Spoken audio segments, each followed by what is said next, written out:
Alhamdulillahi Rabbil Alamin.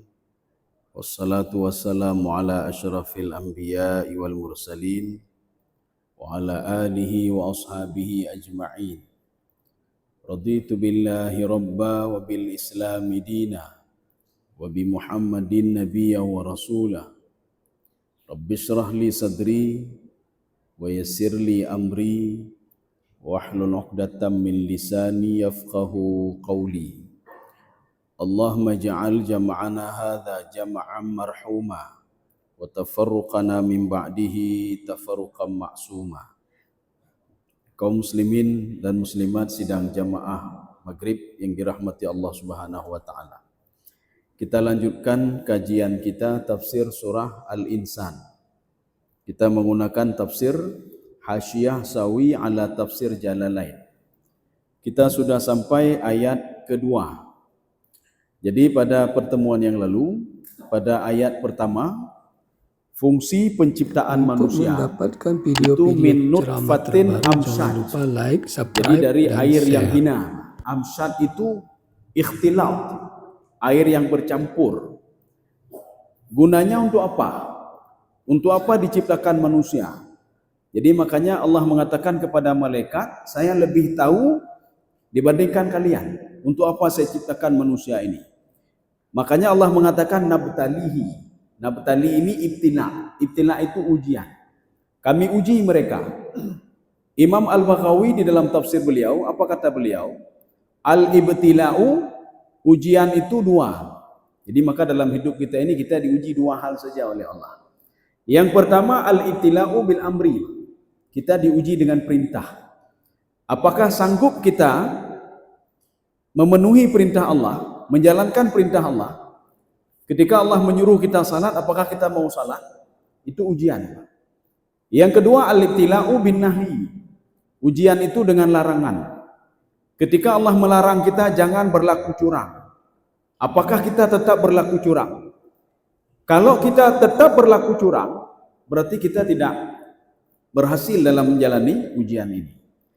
Dan di dalam ujian, jadi bukan berarti diuji saja, diberikan modal oleh Allah. Ya, ini ayat yang kedua akan kita bahas sekarang. Jadi ada diberikan 3 modal oleh Allah Subhanahu wa taala untuk diuji.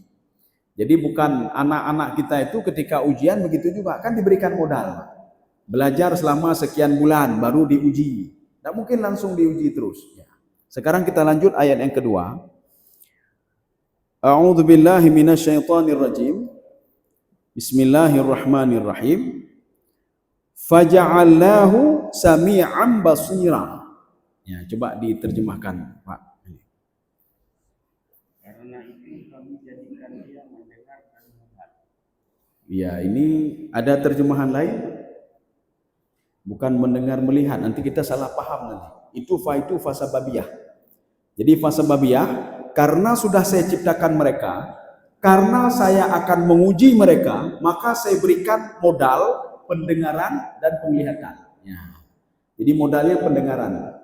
Maka gunakanlah telinga ini untuk mendengar yang baik-baik. Gunakanlah mata ini untuk melihat yang baik-baik.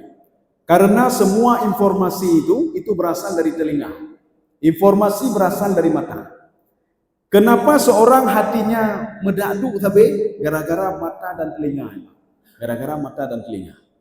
Makanya di dalam kitab Minhajul Abidin di situ disebutkan kenapa kita harus menjaga mata.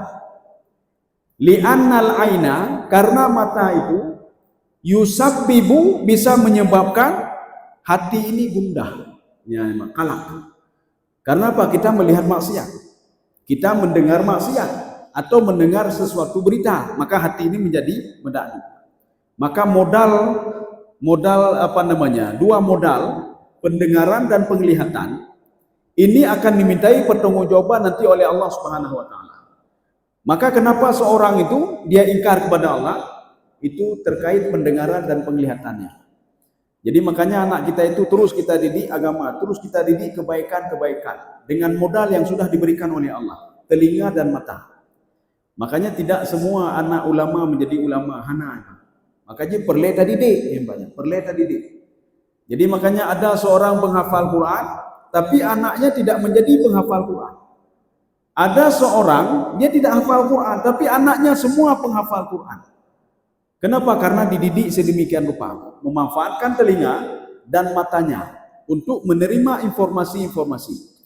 Makanya informasi dari telinga dan mata itu disampaikan ke hati. Ya. Jadi makanya nanti diberikan flashback oleh hati. Jadi flashbacknya bagaimana? Ketika kita melihat maksiat, itu disampaikan ke hati. Hati ini memberikan respon. Jadi hati mengatakan, kamu berbuat maksiat. Akhirnya tangan berbuat maksiat, mulut berbuat maksiat, kaki berbuat maksiat, dan lain sebagainya. Informasi yang diterima oleh telinga dan mata, semua ke hati. Hatilah yang memerintahkan kita untuk berbuat maksiat. Makanya 3 hal ini, inna sam'a wal basara wal fuada kullu ulaika kana anhu mas'ula. 3 ini akan dimintai pertanggungjawaban oleh Allah Subhanahu wa taala. Tetapi walaupun informasinya dari telinga dan mata, itu yang menjadi raja adalah hati. Makanya kata Imam Al-Ghazali, al-qalbu mithlul malik. Hati ini seperti raja. Kalau seandainya raja tenang, maka semua akan tenang. Sekarang bagaimana cara menenangkan raja? Gimana cara dapat tenang raja? Makanya kalau kita tidak bisa tidur, itu masalahnya di hati. Kalau kita masih ngambil punya orang lain, masalahnya di hati. Kalau kita masih berbuat maksiat, masalahnya di hati. Maka di dalam Islam itu, untuk melunakkan hati, itu salat. Mari kita salat, kita berzikir kepada Allah. Makanya dengan salat itu hati ini bisa lunak. Dengan lunak hati, salat yang bagaimana? Salat yang khusyuk.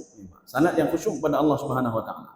Kalau hati sudah lunak, itu semua akan lunak. Semua akan tenang. Kepala tenang, mata tenang, tangan tenang, mulut tenang. Maka hanya itu menak lego. Makanya kalau masih ngomongin orang lain, berarti hatinya belum tenang lagi. Ini 2 modal yang pertama. Faja'allahu sami'an basira. Ini fa sababiyah. Makna fa sababiyah, karena dia itu saya hidupkan, dia itu saya uji, maka saya berikan dia itu 2 modal pertama. Ini 2 modal pertama.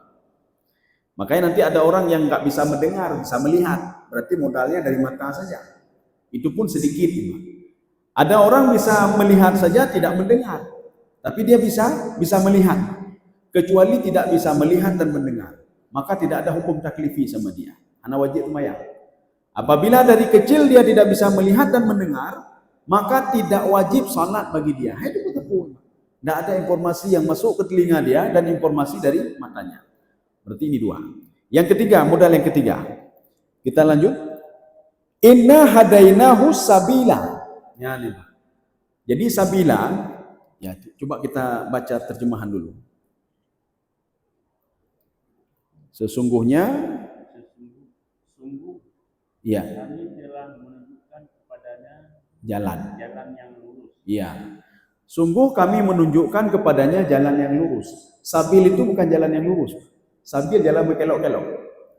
Kalau di dalam bahasa Arab itu ada asyari. Syari itu jalan tol. Jalan tol, lempang. Makanya kenapa dikatakan syariat? Syariat Islam. Kenapa? Karena jalannya sudah lempang, sudah jelas. Yang mencuri potong tangan, ya nampak. Kemudian yang berzina dirajam atau dicambuk, itu namanya syariat. Syariat itu jalan. Kemudian ada satu lagi yang kedua, at-tariq. Tarik itu apa? Kita keluar itu ada jalan-jalan, nah jalannya jalan tarik namanya. Kemudian ada zukak. Zukak itu lorong. Lorong-lorong dan memang lorong-lorong. Kemudian yang keempat, ada sirat. Ihdinas siratal mustaqim. Penafsir sepakat isti'malu sirat fil Quran isti'malan majaziyan. Jadi penafsir sepakat penggunaan kalimat sirat, apakah itu dalam Al-Quran atau dalam bahasa Arab atau dalam hadis, itu selalu menunjukkan kepada makna majaz, bukan makna sebenarnya. Maka yang dimaksudkan dengan ihdinas siratal mustaqim, berikan kami pemahaman agama yang benar ya Allah. Berikan kami hidayah ya Allah. Berikan kami petunjuk ya Allah. Ya, ini makna sirat. Kemudian yang kelima, as-sabil. Sabil itu jalan berkelok-kelok. Maksud jalan berkelok-kelok apa? Inilah lagi rajak gede uselawah. Itu sabil namanya. Makanya Ibnu Sabil seorang yang berjalan susah sekali. Di dalam ayat Al-Quran Allah berfirman begini. Alladzina jahadu fina lanahdiyannahum subulana. Yang mereka itu dia bersungguh-sungguh untuk mencari keberadaanku, kata Allah. Dia terus beribadah untuk bisa dekat denganku. Maka apa yang aku lakukan, kata Allah? Kalau ada orang seperti itu, alladzina jahadu fina lanahdiyannahum subulana. Jalan yang berkelok-kelok tadi saya buat lempang. Ya. Jalan yang berkelok-kelok tadi akan saya permudah, kata Allah Subhanahu wa taala. Jadi makanya begini, kita menafsirkan ayat ini dengan ayat yang lain. Apa yang dimaksudkan dengan sabil di sini? Di dalam ayat lain Allah berfirman, fa'alhamaha fujuraha wa taqwaha. Modal yang ketiga yang diberikan oleh Allah, Allah mengajarkan setiap orang itu fujur dan takwa. Maka di dalam tafsir Ibnu Abbas, apa makna fa'alhamaha fujuraha? Fa'allamallaha al-fujur wa taqwa. Makanya kita itu selalu diajarkan oleh Allah bagaimana fujur. Fujur itu apa? Takwa itu apa? Maka tidak ada satu orang pun tidak tahu kalau ini jahat, ini baik, nggak ada, Pak. Semua orang tahu. Kenapa? Modal itu sudah diberikan oleh Allah Subhanahu wa taala. Semua orang tahu. Maka di dalam tubuh kita itu ada inti sel. Inti selnya. Kalau ini bahasa apa namanya? Nukleus, inti sel. Ada yang positif, ada yang negatif, ya, Pak. Inti sel ada positif, ada negatif. Ketika seseorang berbuat kebaikan, maka positif itu akan berkembang terus. Ketika seorang berbuat kejahatan, maka yang negatif tadi akan terus berkembang. Inilah yang dikatakan oleh Rasulullah SAW dalam Al-Quran. Wa atbi'is sayyi'atal hasanata tamhuha. Di dalam tubuh kita ada kebaikan, ada kejahatan. Tapi berbuatlah kebaikan sebanyak mungkin, kata Rasulullah, dia akan menutupi kejahatan ini, sehingga kejahatan tidak bisa berkembang. Inilah yang dikatakan dalam Al-Quran, fa'alhamaha fujur wa taqwaha. Makanya kejahatan ada dalam tubuh kita, kebaikan ada dalam tubuh kita. Inilah yang dilakukan oleh syaitan ketika ingin menggoda manusia. Apa yang dia pancing? Kejahatan dalam tubuh manusia dia pancing oleh syaitan. Dipancing terus. Kalau kita tidak merespon, maka tidak ada gunanya ini. Maka dia sia-sia saja menggoda kita, tidak berhasil yang menggoda. Tapi kalau kita respon, digoda oleh syaitan, kita respon, sama seperti biji-bijian yang kita letakkan di atas tanah, kita siram sedikit, sehingga dia berkembang. Ya. Maka nggak usah respon. Kenapa? Setan cuma memancing kejahatan yang ada dalam tubuh kita, lain tidak ada. Ketika itu bangkit, maka dia sudah berhasil menggoda manusia. Ya. Kaum muslimin sedang jamaah yang dirahmati Allah. Jadi makanya kalau di dalam tubuh manusia ada kebaikan dan kejahatan, ini modal. Jadi modalnya pendengaran, penglihatan, kebaikan dan kejahatan yang ada dalam tubuh manusia. Sekarang tergantung manusia itu. Apakah mau meningkatkan kebaikan itu atau meningkatkan kejahatan itu dalam tubuh dia? Ini ibarat begini. Di dalam komputer atau di dalam HP atau di dalam laptop itu ada antivirus. Ketika virus masuk ke dalam itu dideteksi oleh antivirus. Di dalam tubuh kita ada kejahatan dan kebaikan. Ketika nasihat itu masuk ke dalam tubuh kita, direspon oleh kebaikan, itu kebaikan. Maka tidak ada orang yang tidak tahu kebaikan. Ketika kejahatan masuk ke dalam tubuh manusia dan direspon oleh manusia, tubuh ini akan tahu ini adalah kejahatan. Kalau tidak percaya, coba tanya sama pencuri. Pencuri coba tanya, yang tidak salat, ya, tidak puasa, coba tanya, mencuri itu bagus? Dia akan menjawab tidak. Mencuri tidak baik. Baik dia mencuba, baik lagi elon baik. Itu pun mencuri yang tidak baik. Dari mana dia tahu? Dari modal yang sudah diberikan oleh Allah Subhanahu wa taala dalam tubuhnya. Coba tanya orang yang tidak punya agama, coba tanya. Tanya sama mereka. Siapa memberi rezeki kepadamu? Coba tanya. Tubuhnya itu menjawab, Allah Subhanahu wa taala. Maka Allah mengatakan dalam Al-Qur'an, kalau ditanya kepada mereka siapa pencipta langit dan bumi, mereka pasti akan menjawab Allah. Lain tidak ada. Fir'aun karena gengsi macam. Makanya ketika dia mau meninggal dunia, dia mengatakan, amantu bi Rabbi Musa. Saya beriman kepada Tuhan Musa. Saya beriman kepada Tuhan Harun. Dari mana ini? Ucapan ini dari mana ini? Dari modal yang diberikan oleh Allah Subhanahu wa taala. Makanya kalau dalam teorinya Imam Ghazali begini. Seorang kalau ingin bertakwa kepada Allah, makanya apa? La budda birriyadhah. Harus ada latihan, terus latihan. Seorang yang ingin menikmati salat jamaah, maka harus latihan untuk salat jamaah, latihan. maka salat jamaah itu akan nikmat bagi dia. Demikian pula orang ingin menikmati sepeda. Kita kalau baru saja hana mengai dengan pui dengan hek bentar. Tetapi kalau dengan latihan, minggu depan diajak lagi, diajak lagi. Lama-lama apa kamu lazamah? Arti mulazamah apa? Sudah menikmati. Sehingga naik sepeda itu nikmat bagi dia. Kejahatan juga demikian. Seorang yang pertama sekali mencoba kejahatan, dia ngomongin orang lain, kemudian besok mencoba lagi ngomongin orang lain, akhirnya sudah mulazamah dia. Tidak ngomongin orang lain, dia akan susah. Atau melihat maksiat. Hari ini lihat maksiat, besok lihat lagi, besok lihat maksiat. Sehingga kalau satu hari tidak lihat maksiat, maka hatinya akan gundah. Ini tergantung kepada kita. Apakah kita akan memanage kejahatan itu, atau kita akan memanage kebaikan itu? Maka hati-hati. Tidak semua orang yang kita lihat, oh dia ahli ibadah, dan dia akan masuk ke dalam surga. Golon tentu. Dan belum tentu ada orang berbuat kejahatan. Nyo calon penghuni neraka. Belum tentu. Bisa saja di akhir hayatnya dia bertobat kepada Allah. Kenapa? Dalam tubuhnya ada kebaikan dan ada kejahatan. Maka dia menyoilih kejahatan. Maka kita berdoa kepada Allah. Ya Allah, matikan saya dalam keadaan husnul khatimah. Makanya nanti ketika kita beribadah selalu, tiba-tiba ilham ke kejahatan. Dan kita merespon panggilan setan, bisa saja kebaikan kita itu habis semuanya. Dan kita itu dimasukkan ke dalam neraka oleh Allah Subhanahu wa taala. Seperti yang pernah kita bahas beberapa pertemuan yang lalu. Ada seorang pemuda, dia mati syahid, tetapi Rasulullah mengatakan tidak, dia tidak mati syahid. Saya melihat dia di dalam neraka, kata Rasulullah. Padahal dia sahabat Rasulullah. Padahal dia berangkat berperang bersama Rasulullah.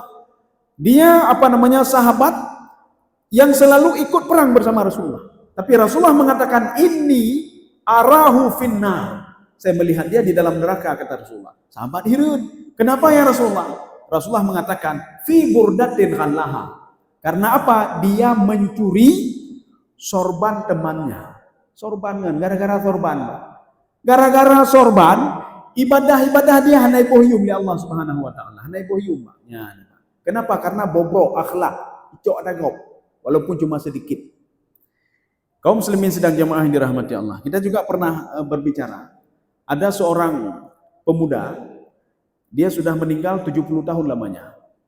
Ketika itu Allah memerintahkan kepada Nabi Isa alaihissalam untuk menghentakkan kakinya di kuburan itu.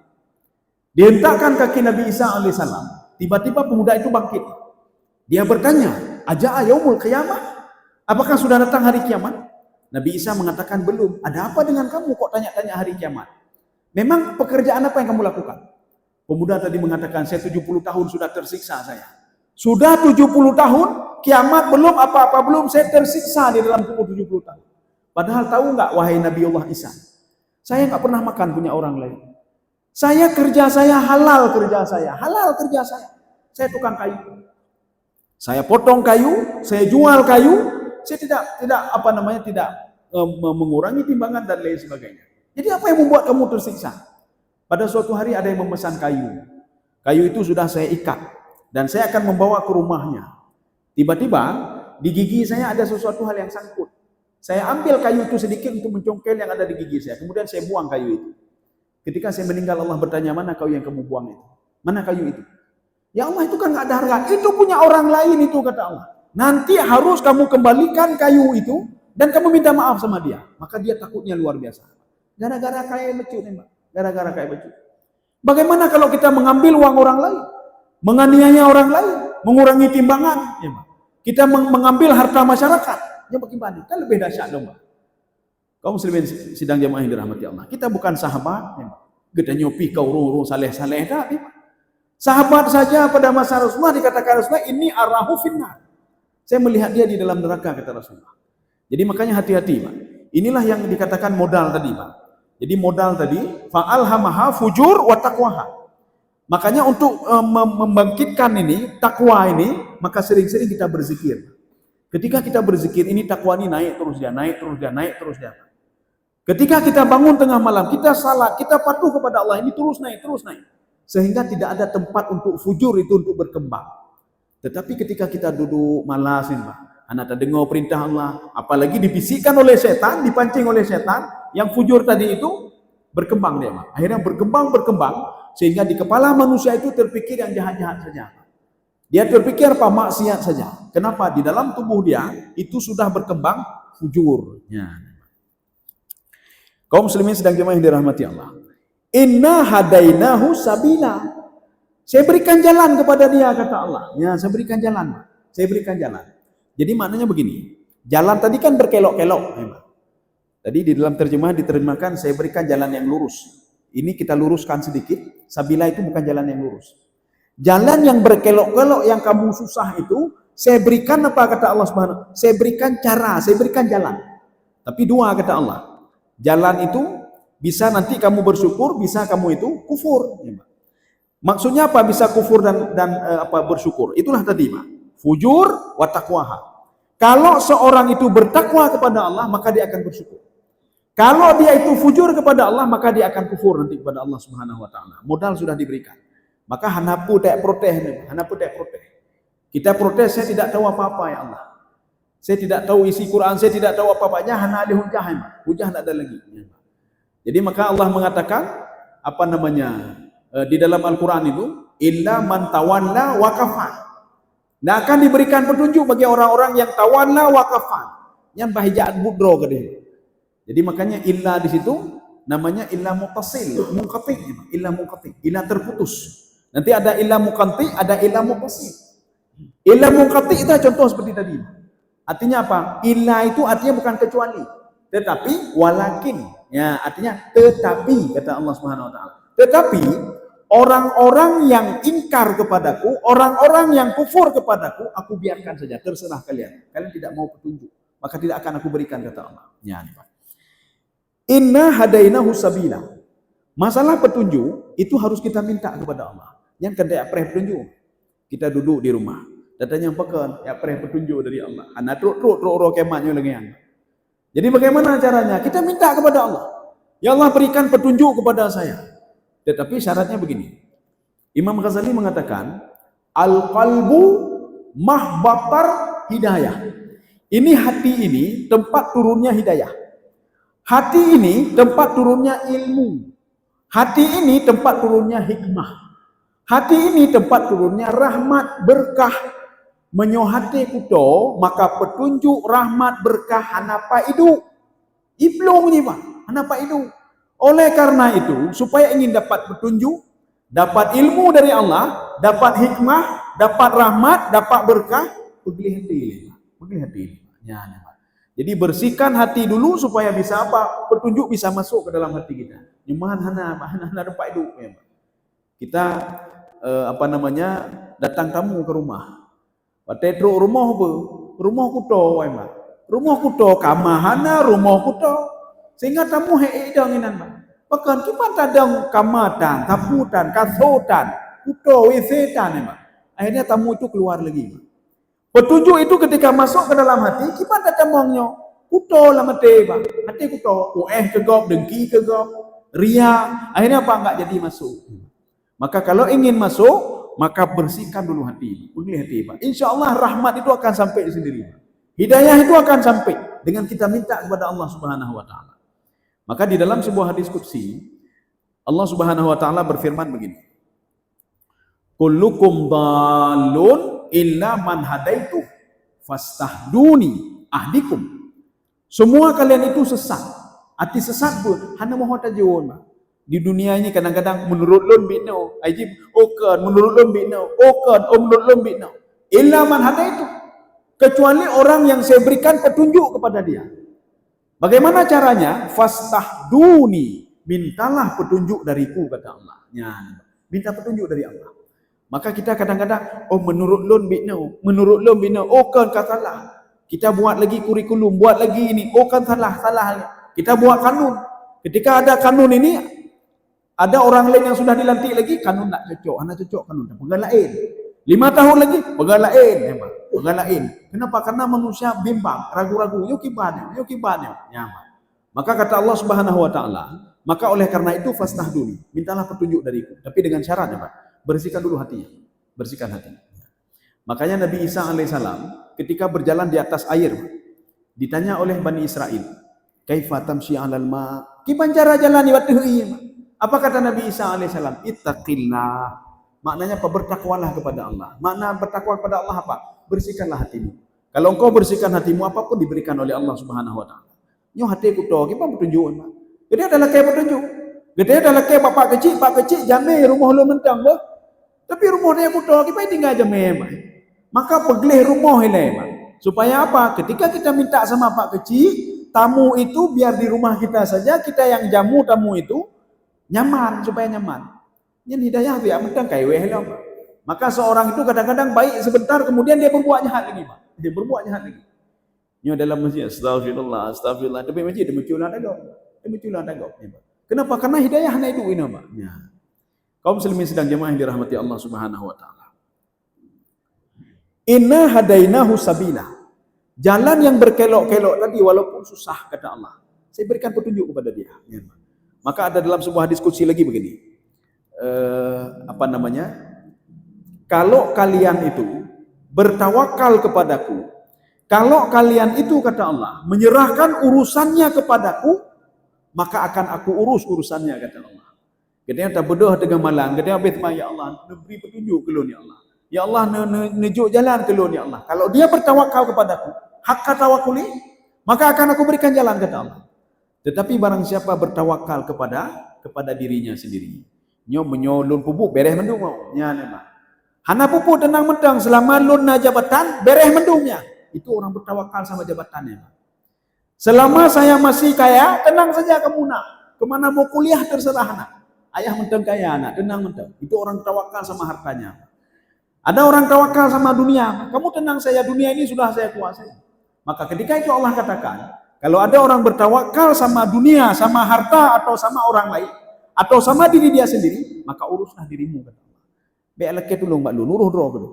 Maka ketika itu banyak orang seperti ini kadang-kadang depresi, kadang-kadang stres, kadang-kadang jantungan, wate karuwo jantungan dia, ya. Kadang-kadang ada yang stroke, ya mbak, ada darah tinggi, ya mbak. Kenapa? Karena dia percaya kepada diri dia sendiri, tidak percaya kepada Allah Subhanahu wa taala. Kaum muslimin sedang jamaah yang dirahmati Allah. Makanya di dalam sebuah hadis Rasulullah, hadis ini ada di dalam kitab Sirajul Talibin, ya, syarah dari Minhajul Abidin. Apa kata Rasulullah? Kalau kamu mau jadi orang paling kaya di dunia, ya memang. Kalau kamu mau jadi orang paling kaya di dunia, maka yakinlah kepada apa yang ada sama Allah daripada kamu yakin apa yang ada pada tanganmu. Itu mengandung makna filosofi yang luar biasa. Artinya apa? Jangan yakin kepada apa yang ada di tangan kita. Karena nikmat itu apa? Nikmat itu mayantafi wala yamliku. Nikmat itu bukan yang kita miliki, Pak, tidak, tapi yang kita ambil manfaat. Ada seorang sudah punya harta di tangannya, belum tentu itu nikmat bagi dia. Dalam hitungan detik dia pengen. Anak yang dia miliki, jadi makanya kata Syekhul Islam itu, an-ni'matu mayantafi walaysa mayamliku. Yang dikatakan nikmat itu bukan yang dimiliki, Pak. Bisa saja kita memiliki sesuatu tapi tidak mengambil manfaat. Kita punya banyak harta, tapi tidak ada manfaat sedikit pun untuk kita. Berarti kan nikmat, ya, Pak. Kita punya anak katanya 10 do, 20 do. Tapi tidak ada manfaat yang kita ambil sedikit pun, berarti itu bukan nikmat. Jadi nikmat itu segala sesuatu yang bisa kita ambil manfaat, wala yamliku, bukan yang kita miliki. Bukan yang kita miliki. Ada kita memiliki sesuatu belum tentu itu bermanfaat bagi kita. Bisa saja bermanfaat bagi orang lain. Katanya harta dan minta 20 ton, 50 ton. Kita sudah miliki harta itu, dalam rekening memiliki harta, belum tentu itu bermanfaat bagi kita. Mana contoh? Kita meninggal dunia, kayak cok legau, kabeh cok legau, Mbak. Maka kalau ingin bermanfaat, ambillah harta itu, bersedekahlah. Maka manfaat akan kembali kepada diri kita sendiri. Ya. Kaum muslimin sedang jemaah yang dirahmati Allah. Maka filosofinya apa yang tadi itu? Kamu jangan yakin dulu yang ada pada tanganmu. Kamu jangan yakin dulu kalau ingin jadi orang paling kaya. Ingin jadi orang paling kaya di dunia kata Rasulullah, jangan yakin yang ada pada tanganmu. Jangan yakin pada jabatanmu, tapi yakinlah apa yang diberikan oleh Allah Subhanahu wa taala. Maka orang ini selalu tersenyum, Pak, tersenyum selalu, Pak. Tenang jiwa, Pak. Jiwa dia selalu tenang, Pak. Walaupun kejauh nikmat rezeki Allah wana, apa kata dia? Alhamdulillah ya Allah. Salah satu sifatmu ya Allah Al-Qabid, engkau menahan rezeki. Kenapa? Karena demi manfaat saya juga ya Allah. Menyunjuk le mudarat kelun ya Allah. Terima kasih ya Allah. Ketika orang ini diuji dengan sakit, alhamdulillah kan uji lu sakit ya Allah. Ngan lu sakit lu makin tinggal ke ya Allah. Ya nampak. Maka orang ini selalu berterima kasih. Sedangkan orang yang yakin kepada hartanya tadi, saya harta saya banyak, orang paling kaya di dunia alam dah penggah hebat. Orang paling kaya, tapi itu tah hebat. Orang paling kaya, tapi itu tah hebat. Dia yang susah, ide perusahaan lu berkibar, ide berkibar perusahaan dia kayak cok lego. Bagaimana mau jadi orang paling kaya kalau dia susah? Makanya kalau ingin jadi orang paling kaya, hatinya kaya. Kemudian ketika diberikan nikmat cukup bagi dia, cukup. Seperti yang disabdakan Rasulullah. Seorang itu walaupun dia menginginkan harta, ingin emas, ingin itu, ingin apa, sebenarnya yang diinginkan itu intinya apa? Perut dia sebenarnya, cuma perut dia. Dia ketika mengatakan tambang emas ini punya saya, tambang perak ini punya saya, dia tidak akan makan emas itu. Hanya apa juhmu hebat? Rumah kadu apa juhmu leh hana hebat. Pasti minta makanan, perut kadu hebat. Tadi dia cuma ngomong saya mau ini, cuma nafsunya saja. Tetapi ketika lapar, kata Rasulullah, dia akan cari makanan juga. Makanan perutnya kecil, kata Rasulullah SAW. Cuma itu saja sebenarnya, memenuhi perut dia. Cuma apa? Dia melihat dunia ini melalui syahwatnya. Maka kata Imam Al-Ghazali, fata'ammalid dunya bil akli. Coba kamu lihat dunia dengan akalmu, kata Imam Al-Ghazali. Coba lihat. Kita tidak usah pergi kantor satu hari. Bek jakan tu, thiuro bek jakan tu. Tadu enam dak. Tak kalian pekatan anu tak kalian bang. Anu sibu imitasi patu. Nyoki banti patu hana baje hana terang tak kalian mentang Pak Umar. Kegiatan-kegiatan. Nah inang katanya jadi guru Pak. Ho kata lon ho nyolong kami dah. Ho laptop lon kami dah. Kemudian kita lihat mandum pekatanya Pak. Mereka sibuk pergi kantor. Setelah itu sampai ke kantor, sorenya balik lagi. Habis balik istirahat. Besok begitu lagi kegiatannya Pak. Tidak berubah-berubah. Kegiatannya terus berulang. Coba pikir dengan akalmu, kata Imam Ghazali. Coba kamu pikir dengan akalmu. Apakah hidup akan begitu terus? Hidup begitu terus. Seperti itu terus. Umur makin bertambah. Umur bertambah lagi. Jadi makanya coba kita pikir secara akal. Kalaupun kita kejar dunia ini rugo dan midai. Tapi ceroknya rugo. Tapi habis baterai rugo. Kalau kita tidak beribadah kepada Allah. Maka kita harus tahu hakikat hidup itu apa sebenarnya. Maka disinilah Allah menceritakan hakikat hidup. Hakikat hidup itu al-ibtila, ujian. Ujian bagaimana? Ujian dengan perintah dan ujian dengan larangan. Maka ketika seseorang mendengar wajib salat, tersenyum dia, alhamdulillah. Ketika Allah katakan kamu wajib bayar zakat, dia juga alhamdulillah. Kenapa? Allah sedang menguji dia untuk patuh dan taat kepada perintah Allah. Ketika Allah mengatakan jangan kamu berbuat curang, dia tidak berbuat curang. Maka hidup dia akan aman. Maka kata Imam Jalalain, untuk supaya hidup itu nikmat di dunia ini, jalankan perintah Allah, tinggalkan apa yang dilarang oleh Allah. Maka hidup itu akan nikmat. Nikmat sekali hidup bagi dia. Kalau dua ini dia jalankan. Ya, kita lanjut. Imma syakiran wa imma kafura. Ya, coba dibaca. Ada yang bersyukur dan ada pula yang kufur. Ya, berarti dua. Tadi kan sudah diberikan oleh Allah Subhanahu wa taala fa'alhamaha fujuraha wa taqwaha. Diberikan kecenderungan berbuat maksiat, diberikan kecenderungan berbuat baik. Tetapi apa? Ada orang tidak mau berbuat kebaikan, yang jahat-jahat mencoba. Sehingga di dalam tubuh dia penuh dengan kejahatan.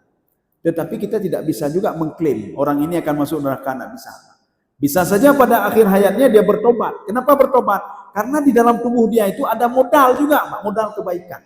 Ya, makanya naurung ibadah, akhirnya apa? Meninggal dalam keadaan kufur. Naurung pegang mati. Tetapi ketika akhir hayatnya dia meninggal dalam keadaan takwa dan beribadah kepada Allah Subhanahu wa taala. Maka ada dua model. Ada yang syakiran, ada yang kafuran. Syakiran itu apa? Syakiran itu tahu diri, Pak. Dia tahu, Pak. Ya, dia tahu diri. Makanya Allah mengatakan dalam Al-Qur'an begini. Ahasiban nasu ayutraku ayaqulu amanna wa hum la yuftanun. Apakah kita dibiarkan begitu saja oleh Allah? Kita berdoa kepada Allah, ya Allah, lun tahajud ya Allah. Apakah Allah percaya begitu saja?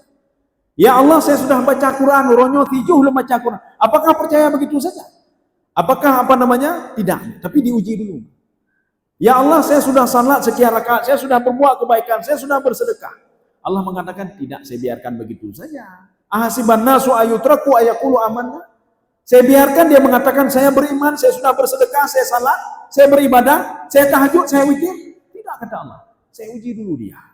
Nanti dalam ujian baru nampak mana orang syakiran, mana yang kafuran. Apa makna syakiran? Syakiran itu kalau di dalam Fathul Qadir, orang yang tidak panik. Ya. Jadi Imam Syaukani mengatakan syakiran itu apa? Orang yang tidak panik, itulah orang yang bersyukur. Ketika dia hidup di dunia, dia tidak panik. Kenapa tidak panik? Dia semua teringat kepada Allah. Ketika sakit, dia tidak panik. Ketika dia usahanya itu rugi, dia tidak panik.